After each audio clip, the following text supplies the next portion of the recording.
There were 2 plates in the sink when I got home. I made 1 serving of pasta. I don't know why that's the thing that did it. Not the hotel receipts, not the new perfume that smelled like citrus and betrayal. Not even the phone turned face down every night like it had something to be ashamed of. It was the plates. One had marinara smudged in a way that looked recent. The other? Alfredo. I don't eat Alfredo. I never have. It gives me headaches and trust issues. So I stood there, coat still on, holding a bag of groceries in one hand and watching 2 ceramic plates quietly accuse the life I thought I was living. I didn't say anything. I just put the bag down, walked to the bedroom, opened my sock drawer, and stared at it like it might answer me. Maybe I was hoping my socks would whisper, "She's cheating, Ellis." They didn't. But something else did. I pulled out a receipt, one I didn't put there. From Delphine's, a seafood place we'd sworn off after she got food poisoning on our 2nd anniversary. A place she once said tasted like wet towels and broken dreams. She'd been there last night. 2 entrees. Bottle of wine. Late night reservation. No tip. I found that detail weirdly on brand. Later that evening, she came home humming. Not a guilty hum. A confident one.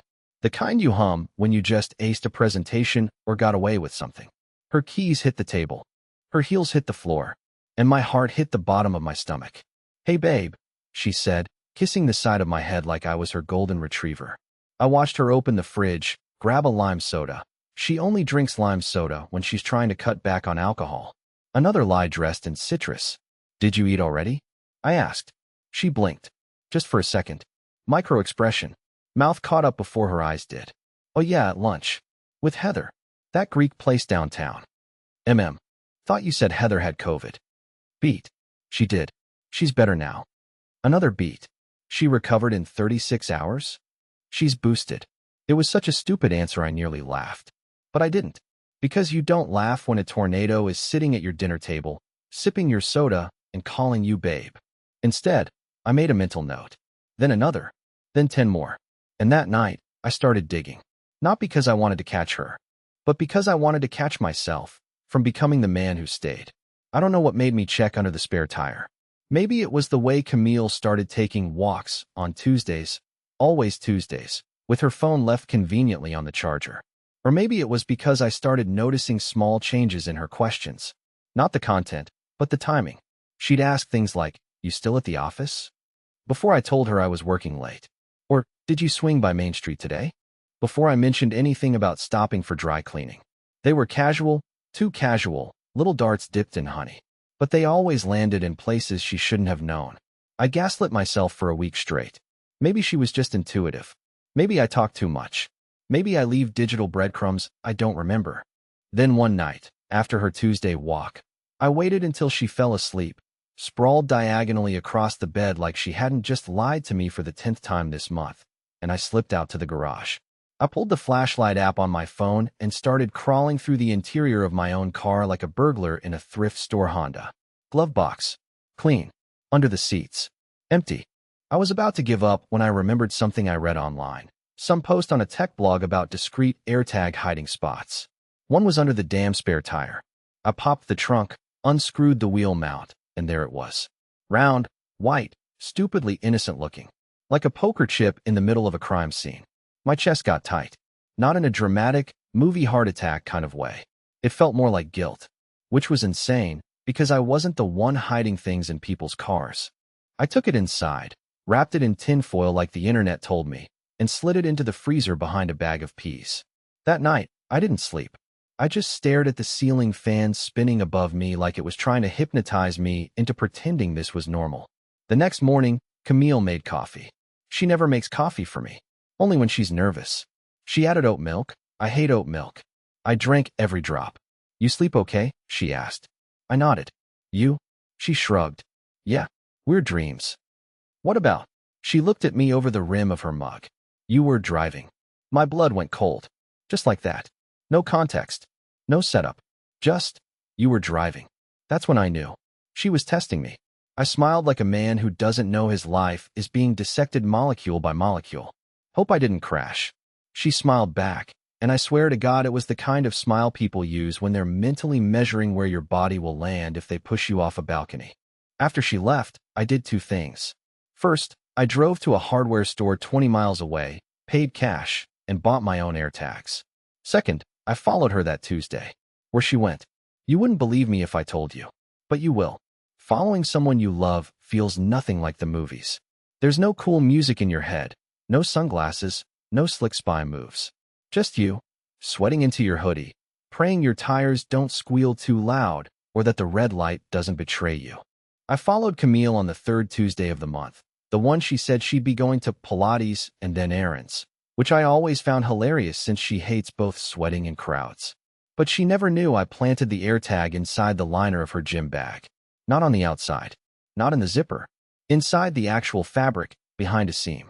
I watched 4 YouTube videos to learn how to do it without detection.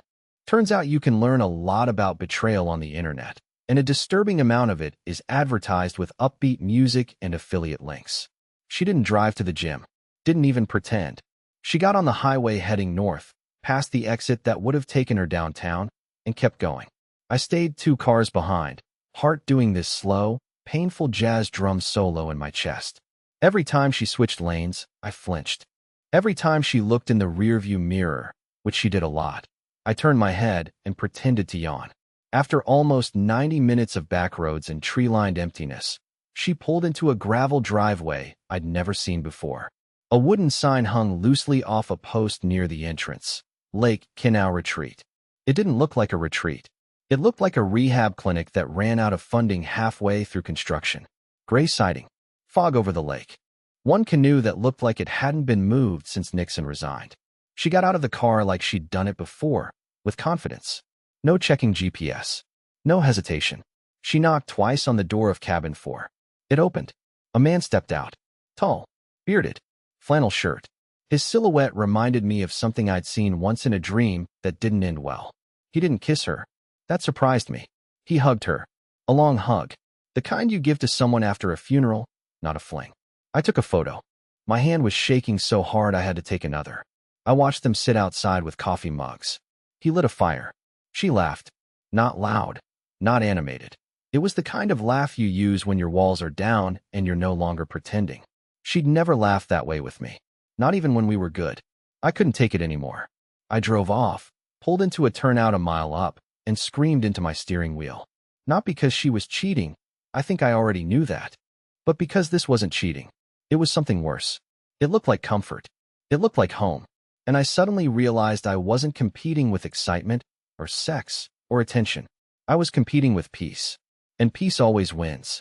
I got back home before her. I left the house exactly how she liked it. Pillows fluffed, dishes done, no trace of my absence. But I left one thing slightly off. A single detail. A baited hook. In the kitchen trash, near the top, I dropped the receipt for the AirTags. I placed it just right, half-folded, like an accident.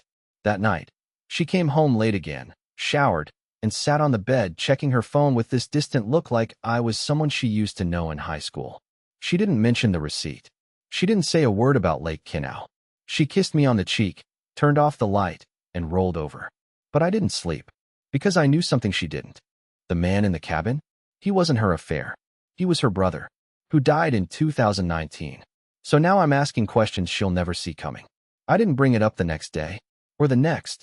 I let it sit like a tumor in my mind, growing in the background while I smiled, cooked dinner, answered emails, and pretended everything was fine. Camille went about her days like a woman with no weight in her chest. That alone should have been enough proof something was deeply wrong. The way she moved through the house lighter, as if I'd been the thing weighing her down this whole time. I watched her more than I spoke. And when I did speak, I kept it surface level. I didn't want her defenses up. Not yet. Instead, I spent my nights doing what I now call quiet excavations. That's how I ended up on a local obituaries archive at 3:42 a.m. Scrolling through a list of people with the same last name as Camille, even though she'd told me years ago that her family had mostly moved out west. That was a lie, I learned quickly. There were at least 4 Camilles in 3 counties and dozens of Bakers. But only one entry stood out. Caleb J. Baker, 34. Passed unexpectedly in August 2019. Survived by his sister Camille. No mention of how he died. No photos. Just a few generic sentences about how he loved fishing, old radio shows, and worked in property management. A bland farewell for what I assumed was a bland man. But here's the thing. The guy I saw at the lake house didn't look like a Caleb. Or 34. He looked closer to 40, broad-shouldered, with that confident posture of someone used to giving orders, not managing buildings. I checked the death certificate.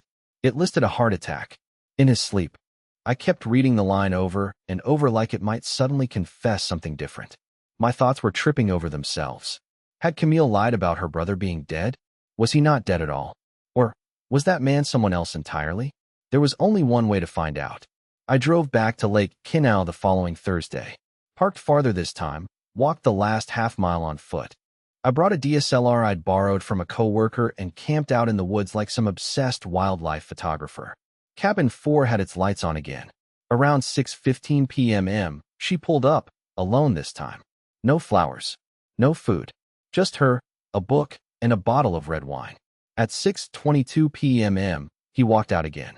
Same beard. Same posture. But something was off this time, something subtle.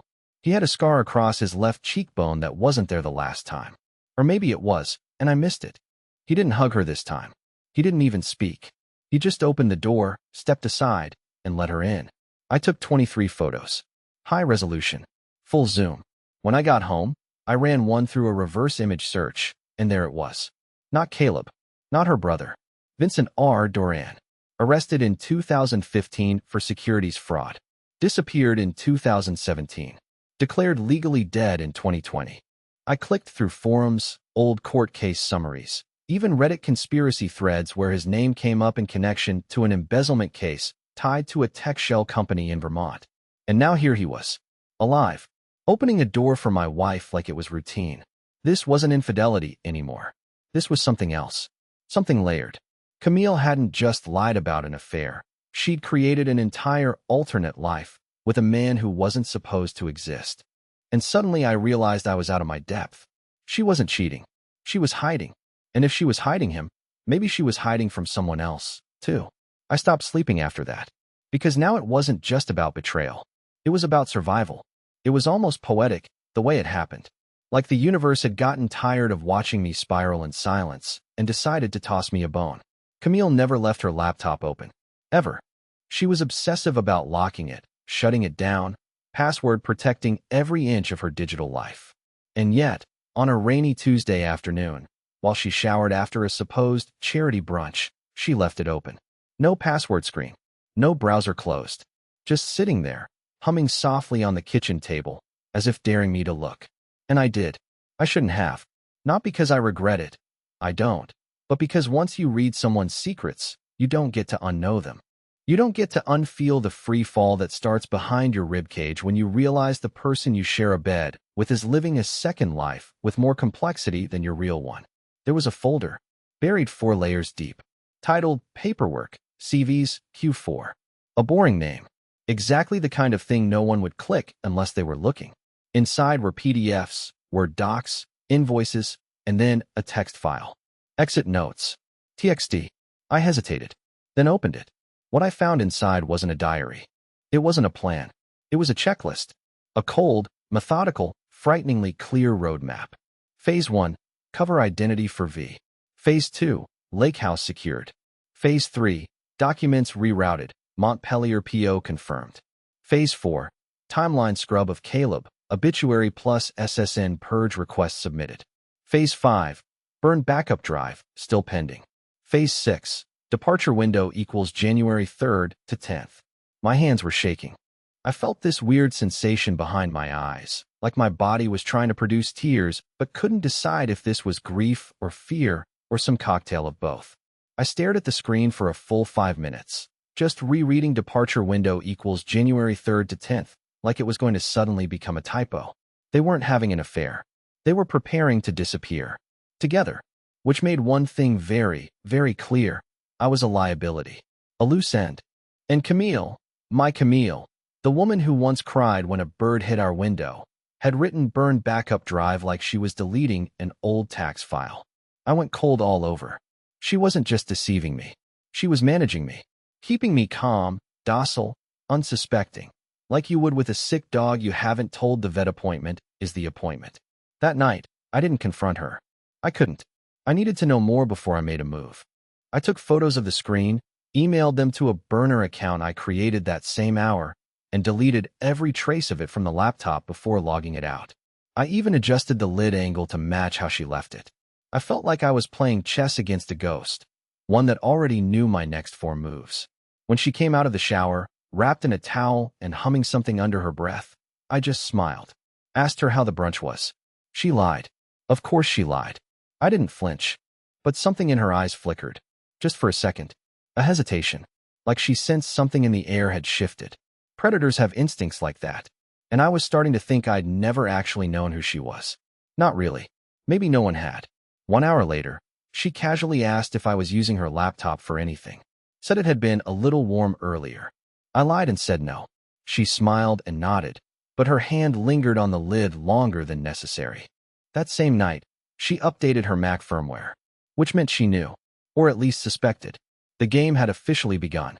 But what she didn't know, what I hadn't told anyone, not even here, is that she wasn't the only one documenting everything. Because I'd been recording audio in the house for 4 days. And on the morning of December 28th, at exactly 2:17 a.m., while I was asleep, she made a call. And she said something I will never forget. The worst part wasn't what she said. It was how quietly she said it. Like someone whispering a recipe. Like her lips were 2 inches from the phone, and she didn't want to risk the walls getting curious. I only found it because I'd started tagging every audio file manually, listening back to the tiny black recorder I'd hidden behind a hollow baseboard in our hallway, beneath the family portrait she insisted we never take down. December 28th, 2:17 a.m. That's when the recorder picked up her footsteps. Soft, barefoot, pacing. A water glass clink. Then a click, phone unlocked. A pause. Dial tone. The soft rustle of someone pressing a call to a number she hadn't saved under any name. Then she said it. We might have to move it up. He's getting twitchy. Those were her exact words. And when she said he, I didn't need a diagram to know she meant me. Her voice was quiet, but not uncertain. Measured. Like this was just a bump in a larger operation. There was a pause on the other end. I couldn't hear the response, but her answer came quickly. No, he hasn't said anything. But the way he looks at me, he knows something. Or thinks he does. Another pause. I've got the drive. I'll finish the rest this week. Yeah, I know. I'm trying. Then silence. No goodbye. Just the soft beep of a call ending, followed by 5 minutes of complete stillness. And that's what scared me the most. She wasn't scared of me. She was scared of not executing whatever this plan was fast enough. She wasn't worried about confrontation, or fighting, or even about getting caught. She was worried about timing. Like she was working against a clock I hadn't even known existed. Like there was something bigger on the other end of that line.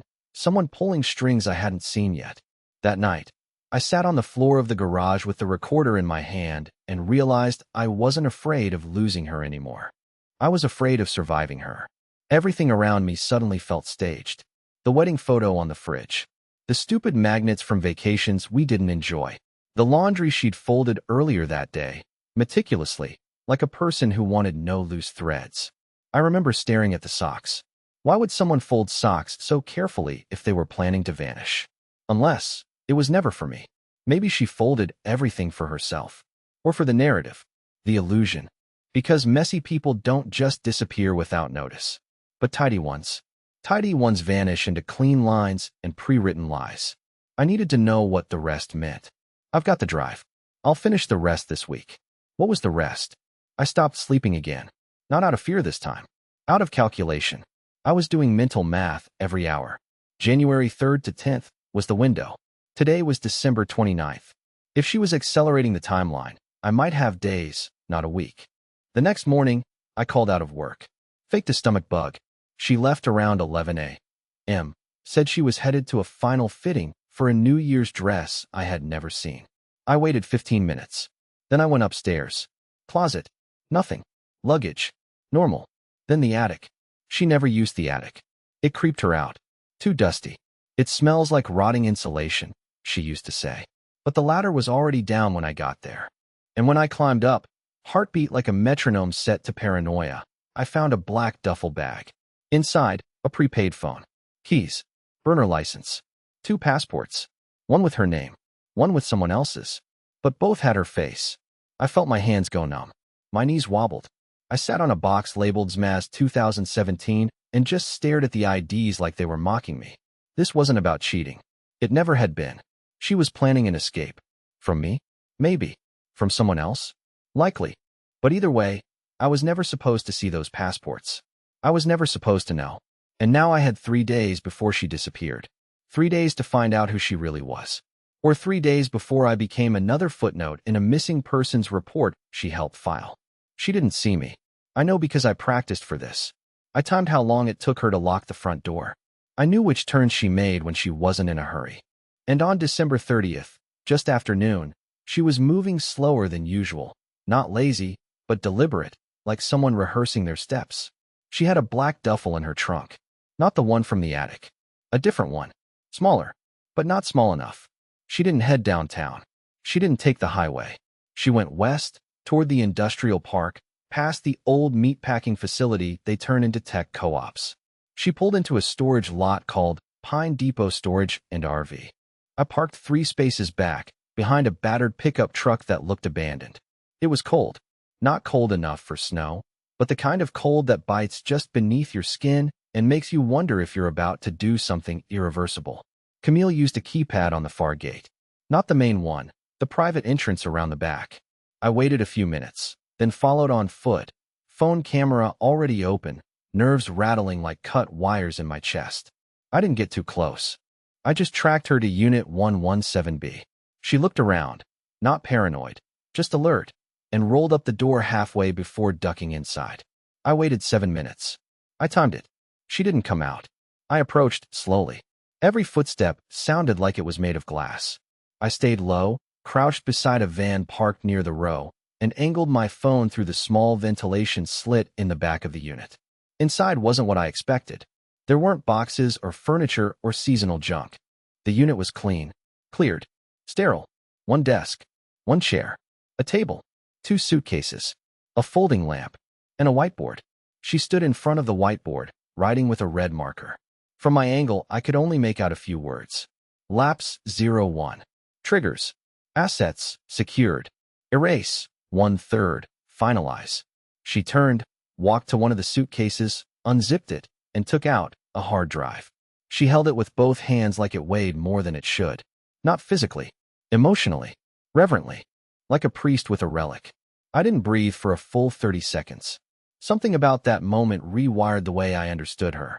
She wasn't fleeing from me, or even from the man at the lake. She was escaping something else entirely. And I was just background. A prop in her cover story. A piece she had to move out of the way, quietly, cleanly, no mess. The kind of loose end that gets tied off, or cut. Then she did something that still haunts me. She sat down, opened a laptop, not hers, a different one, covered in matte black tape, and started playing a video. I couldn't hear anything, but I could see her face change as she watched. Her posture collapsed. Not in grief, not in guilt, in acceptance, like someone rehearsing a goodbye they've already decided on. I couldn't take it anymore. I left before she saw me, before I made some noise that blew the whole thing open.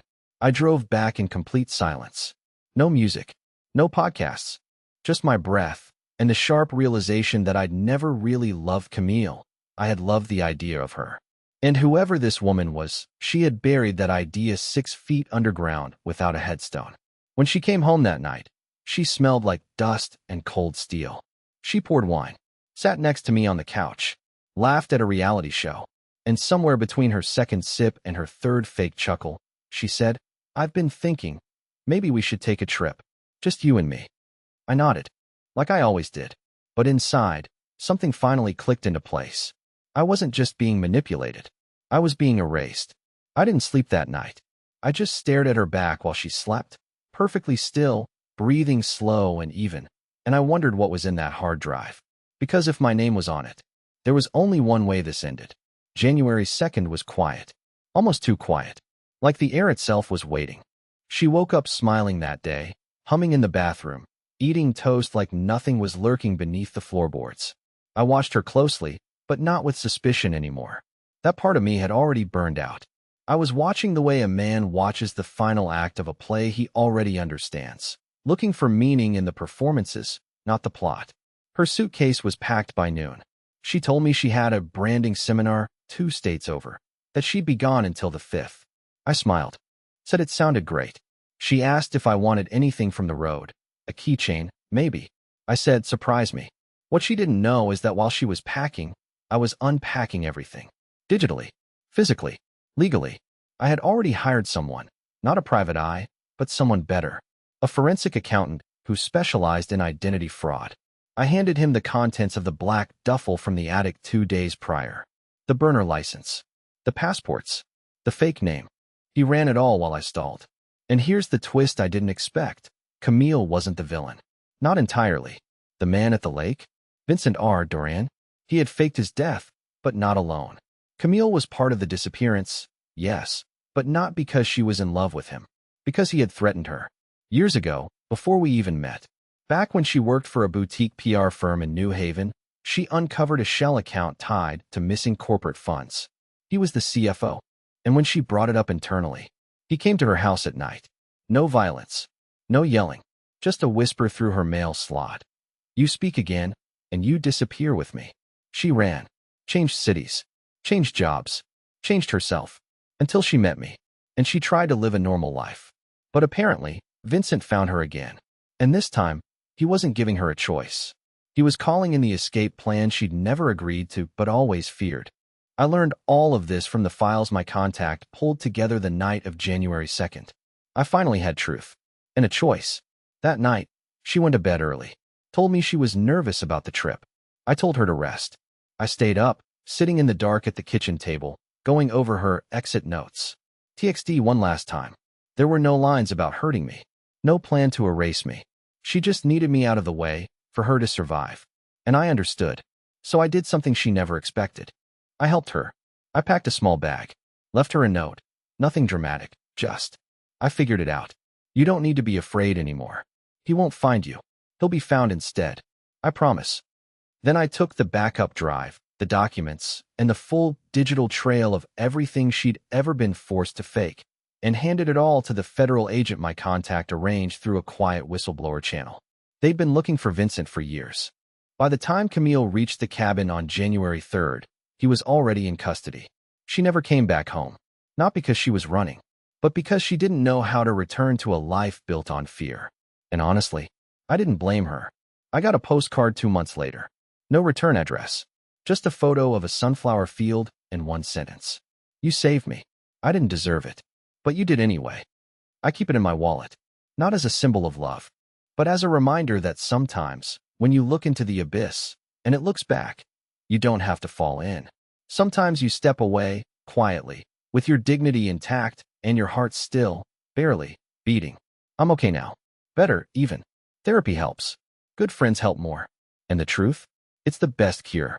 My wife didn't betray me. She just never got the chance to tell me who she really was.